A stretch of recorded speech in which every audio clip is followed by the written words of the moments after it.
Chapter 2 of Tanya. So here the Alter Rebbe introduces the second soul, and this is a unique soul that only a Jew possesses. And this soul, he says, is not part of the world like the person, the body is created, so too the soul is created with it, but this is a piece of God itself. And he brings the verse that says that God blew into Adam a living spirit, a living soul. And the idea of blowing takes a lot of strength. It comes from inside of the person. So generally creation was done through God's speech.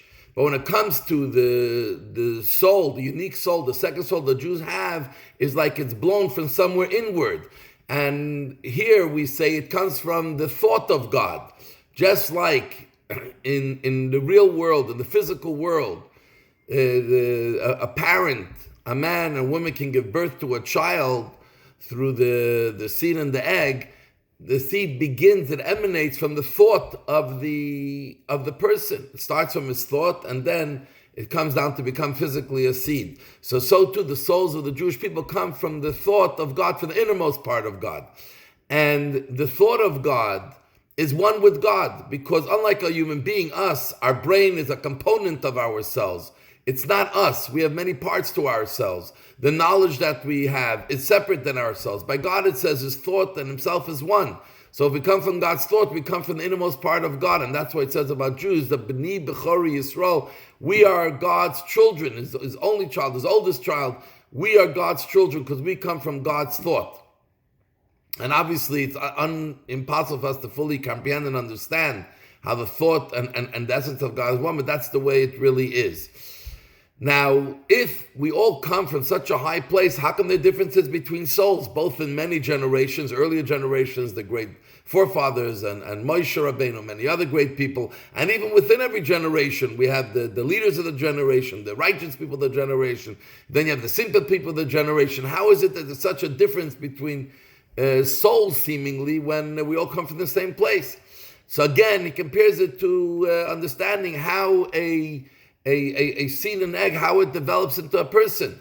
So the seed of the father already includes every part of the person, but during the time of gestation, within the womb of the mother, that's when the child fully develops, every detail the child develops.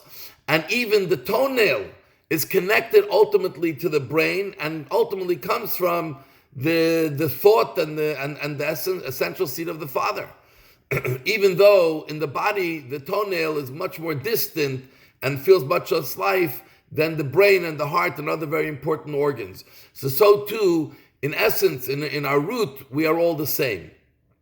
But in the process of coming down to this world and all the hishtalshelus, the evolutionary process of how, once creation happens, how this world comes into being or how the soul comes into a body, this is when their differences appear, and some retain very openly and clearly their godliness, their connection to godliness, and some are sort of covered up a little bit.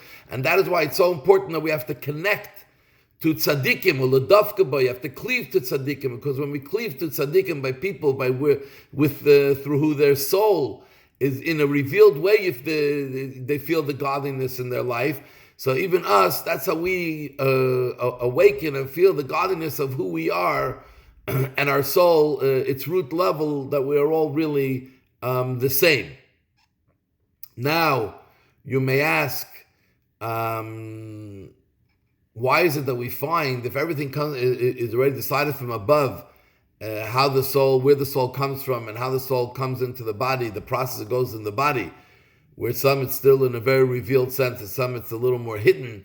And why do we find that it's so important in a relationship, in intimacy, that a person has to have the right thoughts of mind during intimacy to be able to make sure that you bring down a proper soul? Doesn't it seem like the person has no effect on their soul? And the answer is that every soul also comes down in a garment, and the thoughts you have during intimacy is what creates the garment for the soul. If you have proper, good, and holy thoughts, you create a good garment for the soul, through which the souls will be able to interact with this world and allow its godliness to express itself. But if the soul is conceived without those good garments, it makes it very challenging for the soul in this world. So a great soul can come to anyone, but the people who conceive and bring the soul into the world, the way they approach the intimacy can have effect of the garment that the soul comes in and how it interacts with the world, and to make it easier or more challenging. End of chapter 2.